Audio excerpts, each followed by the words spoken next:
Hello warriors, मी सुप्रिया आणि तुम्ही पाहत आहात वॉरियर ऑफिसर एज्युकेशनल प्लॅटफॉर्म. फक्त लढण्याची नव्हे, जिंकण्याची तयारी. मी काही दिवसांपूर्वी तुम्हाला सायन्स 2.0 7 डेज चॅलेंज 2.0 जे की सायन्ससाठी असणार आहे त्याच्याबद्दल बोलले होते. बट काही हेल्थ इश्यूजमुळे ते चॅलेंज मला सुरू करता आलेलं नव्हतं.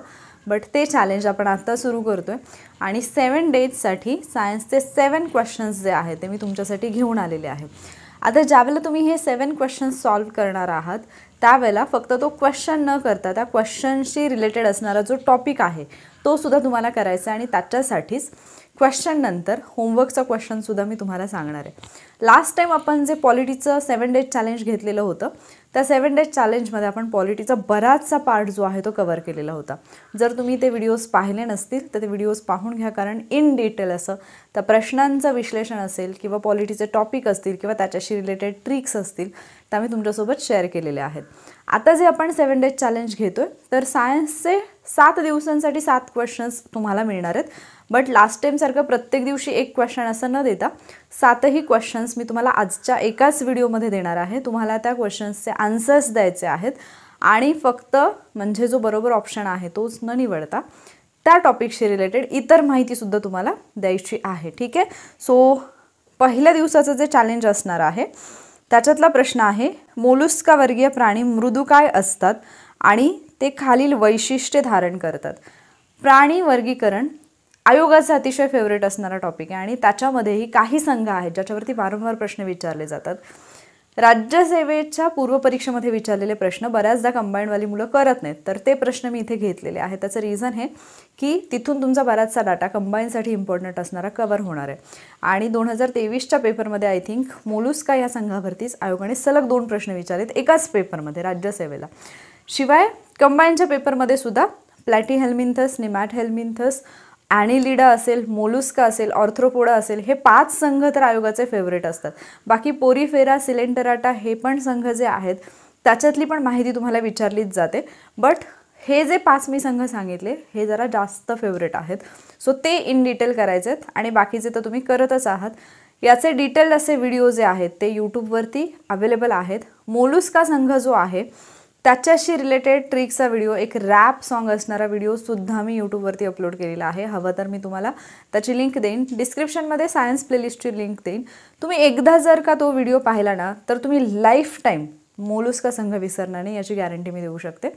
इतक्या व्यवस्थितपणे तिथे एक्सप्लेन केले आणि ते लक्षात ठेवण्यासाठीची ट्रिक पण दिली. सो ते तुम्ही पाहाल तिथून तुमच्या लक्षातच येईल. आता मोलुस्का वर्गीय प्राण्यांची तुम्हाला वैशिष्ट्ये विचारलेली आहेत. प्राणीसृष्टीमधला सर्वात मोठा, दुसरा सर्वात मोठा वर्ग. सर्वसाधारणपणे ते द्विपक्षीय सममित असतात म्हणजे बायलॅटरल सिमेट्री. त्याच्यानंतर ते फक्त जमिनीवरच राहतात आणि त्यांना मांसल पाय असतात. ही 4 विधानं दिलेली आहेत आणि कुठलं विधान बरोबर आहे असं तुम्हाला विचारेल. उत्तरं तुम्ही 7ही प्रश्नांची मला कमेंटमध्ये देणार आहात, पण याचे इन डिटेल जे आहे ते पाहणार आहात. ठीक आहे. देन डे 2चा प्रश्न आहे, जेव्हा अल्फा किरण किरणोत्सारी घटकातून बाहेर पडतात तेव्हा काय घडतं. ज्यावेळेला तुम्ही रेडिओ ॲक्टिव्हिटी हा टॉपिक अभ्यासता तिथे तुम्हाला अल्फा किरण, बीटा किरण आणि गॅमा किरण जे आहेत ते अभ्यासावे लागतात. आणि ते अभ्यासताना ज्यावेळेला एखाद्या कणातून अल्फा किरण बाहेर पडतो, एखाद्या मूलद्रव्यातून किरणोत्सारी घटकातून, त्यावेळेला त्याच्यामध्ये काय फरक पडतो. ज्यावेळेला गॅमा बाहेर पडतो तेव्हा काय फरक पडतो, बीटा बाहेर पडतो तेव्हा काय फरक पडतो, हे तुम्हाला बेसिक माहिती पाहिजे. जे 100 डेज चॅलेंजमध्ये स्टुडंट आहेत आपण किरणोत्सारिता या टॉपिकची रिव्हिजन घेतली, तिथे या गोष्टी मी तुमच्यासोबत डिस्कस केल्या होत्या. सो तुम्हाला याचं उत्तर लगेच इझिली येईल. अल्फा म्हणजे काय असतं किंवा कुठल्या मूलद्रव्याचं केंद्रक असतं हे समजलं की बाकी गोष्टी तुम्हाला इझी जातात. सो 4 पर्याय आहेत. अणुअंक 2ने कमी होतो, अणुवस्तुमानांक 4ने कमी होतो, अणुअंक 1ने कमी होतो, अणुवस्तुमानांक 2ने कमी होतो, अणुअंक 1ने वाढतो की अणुअंक आणि अणुवस्तुमानांक बदलत नाही. तर आता याच्यासोबत तुम्ही काय करणार आहात, जसं आता इथे मोलुस्का आहे, मोलुस्काचं फक्त याचं उत्तर नाही द्यायचं. मोलुस्कामधले जे बाकीचे की पॉईंट्स आहेत, मोलुस्काच्या अभ्यासाला काय म्हणतात, त्याच्या शेलच्या अभ्यासाला काय म्हणतात, ही संज्ञा कोणी दिलेली आहे, मोलुस्काचं परत कुठल्या वर्गांमध्ये वर्गीकरण होतं आहे, या सगळ्या गोष्टी तुम्ही पाहणार आहात. सेम इथे सुद्धा किरणोत्सारिता रेडिओ ॲक्टिव्हिटी हा जो टॉपिक आहे फक्त अल्फा किरणांचं न पाहता बीटा आणि गॅमा किरणांचं पाहायचं. मग याच्यामध्ये तुम्हाला होमवर्कसाठी काय असणार आहे, आता इथे तुम्हाला विचारलं की ज्यावेळेला उत्सर्जित होतं तेव्हा काय बदल होतो. याच्यासोबत तुम्ही काय कराल, वस्तुमानानुसार अल्फा, बीटा, गॅमा यांचा क्रम काय आहे, वेगानुसार प्रकाशाच्या वेगाच्या किती पट, अल्फाचा वेग असतो, बीटाचा असतो, गॅमाचा असतो, त्यांची आयनन शक्ती जी आहे, आयोनायझेशन पॉवर ज्याला आपण म्हणतो, ती कोणाची जास्त आहे कोणाची कमी आहे, त्यासोबतच त्यांची भेदन शक्ती, भेदण्याची शक्ती कोणाची जास्त आहे कोणाची कमी आहे, याच्यानुसार जो क्रम आहे तो सुद्धा तुम्हाला इथे लक्षात ठेवायचा. आणि तिन्हीवरती असणारा चार्ज, अल्फा किरणांवरती कुठला चार्ज असतो, बीटावरती कोणता आणि गॅमावरती कोणता. ठीक आहे, तर हे सगळं तुम्ही सांगणार आहात मला. टेलिग्रामवरती सांगू शकतात किंवा या व्हिडिओच्या खाली कमेंट बॉक्समध्ये सांगू शकतात. जर तुम्हाला इतकं सगळं लिहायचं आणि सांगायचं जर कंटाळा येत असेल, तुमच्या नोट्समध्ये तरी किमान हे ॲड करून ठेवा. ठीक आहे. तिसऱ्या दिवसाचा क्वेश्चन असेल, मुलाचा ताप 104 डिग्री फॅरेनहाइट आहे. हे तापमान डिग्री सेल्सिअसमध्ये तुम्हाला कन्वर्ट करायचं आहे. 35 अंश सेल्सिअस, 37 अंश सेल्सिअस, 39 अंश सेल्सिअस की 40 अंश सेल्सिअस. ठीक आहे. तर याचं एक सूत्र आहे, ते सूत्र कुठलं आहे ते शोधायचं, त्याच्यानुसार कॅल्क्युलेशन करायचं. तर तुम्हाला इथे फॅरेनहाइट आणि सेल्सिअसमध्ये दिले. याच्यासोबतच तुम्ही काय करणार आहात, तुम्हाला होमवर्कमध्ये केल्विनमध्ये रूपांतर करताना केल्विन आणि सेल्सिअसचा संबंध काय आहे तो सुद्धा तुम्ही पाहून ठेवणार आहात. ठीक आहे. डे 4चं चॅलेंज असेल, प्राणी वर्गीकरणासाठी खालीलपैकी कोणती पायरी वापरली जाते. सगळ्यात इझी क्वेश्चन आहे हा. बायोडायव्हर्सिटी, जैवविविधता या घटकातलं. आता इथे तुम्हाला मी फक्त सृष्टींचं वर्गीकरण दिलेलं आहे प्रश्नामध्ये. होमवर्क काय आहे तुमचा, ज्या सृष्टी आहेत त्या सृष्टींमध्ये, पंचसृष्टीमध्ये कोणी वर्गीकरण केलेलं आहे किंवा याच्यामधल्या या ज्या सगळ्या संज्ञा आहेत ना, म्हणजे अगदी सृष्टीपासून, सृष्टी असेल, संघ असेल, वर्ग असेल, गण असेल, कुल असेल, त्याच्यानंतर प्रजाती असेल, जाती असेल, या सगळ्या संज्ञा कोणी दिल्या. तर बायोडायव्हर्सिटीचा पण एक व्हिडिओ जो आहे तो मी अपलोड केलेला होता, त्याच्या सगळ्या ट्रिक्स मी दिलेल्या आहेत इन डिटेलमध्ये. त्याच्यानंतर कोपलँडनी काय वर्गीकरण केलं, चॅटननी काय केलं, हॅकेलनी काय केलं, त्याच्यानंतर पंचसृष्टीचं वर्गीकरण आहे. आणि हे सगळं लक्षात कसं ठेवायचं आणि त्याच्याशी रिलेटेड असणारे महत्त्वाचे शास्त्रज्ञ, त्यांची नावं कशी लक्षात ठेवायची, याच्या ट्रिकचा व्हिडिओ आहे तो तुम्ही पाहून घ्याल, लिंक डिस्क्रिप्शनमध्ये मिळेल. ठीक आहे. तर या प्रश्नाचं उत्तर देणार आहात. देन नेक्स्ट आहे पिट्युटरी ग्लँडबद्दलचा हा क्वेश्चन आहे. पिट्युटरी ग्रंथी या अंतःस्रावी ग्रंथी असून मेंदूमधील हायपोथॅलेमस मध्ये असते. ती अनेक संप्रेरके स्त्रवते. तर आता तिच्याबद्दलची विधानं दिली आहेत. पिट्युटरी ग्लँडबद्दलचे जेवढी पण संप्रेरक आहेत तेवढी सगळी तुम्हाला व्यवस्थितपणे करून ठेवायचे, त्याच्यावरती क्वेश्चन्स बनतात. आणि मग याच्यासोबतच मानवी शरीरामध्ये आढळणाऱ्या वेगळ्या ग्रंथी आणि त्यांच्याकडून स्त्रावले जाणारे विकर याच्याशी रिलेटेड ट्रिकचा एक व्हिडिओ आहे, तो पण तुम्हाला प्लेलिस्टमध्ये पाहायला मिळेल. महत्त्वाचे आहेत आणि ट्रिक्सच्या माध्यमातून आहे, त्यामुळे ते लक्षात राहील तुमच्या. ठीक आहे. तिला मास्टर अंतःस्रावी ग्रंथी म्हणतात. तिच्या पुढील भागाला न्यूरोहायपोफायसिस, तर मागील भागाला अँडिनोहायपोफायसिस असं म्हणतात. पिट्युटरीच्या मागील भागातून ऑक्सिटोसिन आणि व्हेसोप्रेसिन हे संप्रेरके स्रवतात.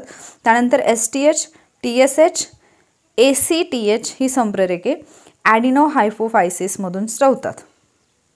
हे 4 विधानं आहेत आणि तुम्हाला विचारले कुठलं विधान बरोबर आहे, तर याचं उत्तर फाइंड आउट करणार आहात तुम्ही आणि ते देण्याचा प्रयत्न करणार आहात. ठीक आहे. मग याच्यासोबतच होमवर्क काय असेल, पिट्युटरी ग्लँड जी आहे तिच्याकडून जे पण स्त्रवले जातात, जे पण महत्त्वाची संप्रेरक आहेत, विकर आहेत, त्याच्यावरचा अभ्यास तुम्ही करणार आहात. देन पुढचा क्वेश्चन आहे, हिऱ्यामध्ये कार्बनचा एक अणू हा कार्बनच्या इतर अणूंनी डॅश डॅश रचनेत घेरलेला असतो. मग कार्बनची जी अपरूपं आहेत त्याच्यामध्ये हिरा, त्यानंतर ग्राफाईट, त्यानंतर फुलरिन्स, ही 3 महत्त्वाची आहेत. ठीक आहे. त्याच्यानंतर ग्राफिन्स पण आहे नव्याने शोधलं गेलेलं. तर हे 3 जे आहेत, या 3ची रचना कशी असते, हे उष्णतेचे विद्युत सुवाहक असतात की नसतात, या ज्या गोष्टी आहेत आणि त्यांची काही स्पेसिफिक वैशिष्ट्य, त्यांचा वापर कुठे केला जातो हे पाहून ठेवणार आहात, तो तुमचा होमवर्क असेल. ठीक आहे. त्याच्यानंतर 7व्या दिवसाचा क्वेश्चन आहे, मानवाच्या पोटामध्ये कोणते जठररस स्त्रवले जातात. पेप्सिन आणि ट्रिप्सिन, ट्रिप्सिन आणि हायड्रोक्लोरिक ॲसिड आणि पेप्सिन, आणि अमायलोप्सिन आणि पेप्सिन. तर जठर असेल, यकृत असेल, स्वादुपिंड असेल, यांच्याकडून जे काही विकर स्रवले जातात किंवा संप्रेरक आहेत याच्याशी रिलेटेड असणारा व्हिडिओ जो मी तुम्हाला सांगितलं की मानवी शरीरातील ग्रंथी आणि संप्रेरके असा एक व्हिडिओ आहे, ज्याच्यामध्ये ट्रिक्स पण दिलेले आहेत. तो व्हिडिओ पाहून घ्याल आणि ती सगळी संप्रेरकं विथ ट्रिक्स कमेंटमध्ये लिहून पाठवाल. कमेंटमध्ये याच्यासाठी सांगते की तुम्ही ज्यावेळेला ते लिहून पाठवता, तुम्ही तो पॉईंट केलेला असतो, तर त्याच्यावरचा प्रश्न आला की तो तुम्हाला आपोआप त्यावेळेला आठवतो, म्हणजे तुमचं कन्फ्युजन होत नाही आणि तुमची रिव्हिजन प्रॉपरली होते, याच्यासाठी ते लिहून पाठवायला मी तुम्हाला सांगत आहे. सो 7 दिवसांसाठीचे 7 क्वेश्चन्स दिलेले आहेत. तुम्ही ते 7 डेजमध्ये करा किंवा एका दिवसामध्ये करा, काही प्रॉब्लेम नाही, पण याच्यातून तुमची सायन्सची खूप व्यवस्थित रिव्हिजन होईल. म्हणजे आता जर तुम्ही पाहिलं, इथे पहिल्या प्रश्नात तुम्ही मोलुस्का संघ करताय, ठीक आहे. मग मोलुस्का करायला घेतलात तर मग बाकीचे थोडे रिवाईज करायला काहीच हरकत नाही आहे. देन इथे तुम्ही रेडिओ ॲक्टिव्हिटी कंप्लीट चॅप्टर तुमचा होऊन जातो आहे. त्याच्यामध्ये गणविस्थापनाचा नियम जो आहे तो पण करून ठेवा. त्याच्यानंतर तापमानासोबत मग तुम्हाला उष्णता हा जर घटक करता आला तर बेटर झालं, तो पण रिवाईज करा. त्याच्यानंतर प्राणी वर्गीकरणामध्ये मग वर्गीकरण जे आहे, सगळ्या ज्या बेसिक गोष्टी आहेत बायोडायव्हर्सिटीमधल्या त्या तुम्ही करून घ्याल. त्याच्यानंतर पिट्युटरी ग्लँड करताय, त्याच्याशी रिलेटेड असणारी जी संप्रेरक आहेत ती तुम्ही कराल. त्याच्यानंतर हिऱ्यामध्ये मग कार्बन हा टॉपिकच तुमचा होऊन जाईल. त्याच्यानंतर ग्रंथी आणि स्रवले जाणारे स्राव हे सुद्धा तुमचं या प्रश्नामध्ये होऊन जाईल डे 7च्या. सो इथे तुमची सायन्सची बऱ्यापैकी रिव्हिजन होईल जर तुम्ही ती प्रॉपरली केली तर. सायन्सच्या 7 डेज चॅलेंजमध्ये जे क्वेश्चन्स मी घेतलेले आहेत हे राज्यसेवा पूर्व परीक्षेला विचारलेले प्रश्न आहेत. ते प्रश्न तुम्हाला इकडे कंबाईनला विचारले जाऊ शकतात, कारण तुम्ही जर प्रिव्हियस इयर क्वेश्चन पेपर व्यवस्थित अभ्यासले असतील तर एक गोष्ट लक्षात येईल की राज्यसेवेचे क्वेश्चन्स हे कंबाईनला येतात. कंबाईनचे काही वन लाईनर क्वेश्चनसुद्धा जे आहेत ते राज्यसेवेला विचारलेले आहेत. जसं की ताऱ्यांमधलं अंतर मोजण्यासाठी जी पद्धती वापरली जाते तो प्रश्न कंबाईनला आला आहे. देन राज्यसेवेला पण सेम तोच क्वेश्चन आलेला होता.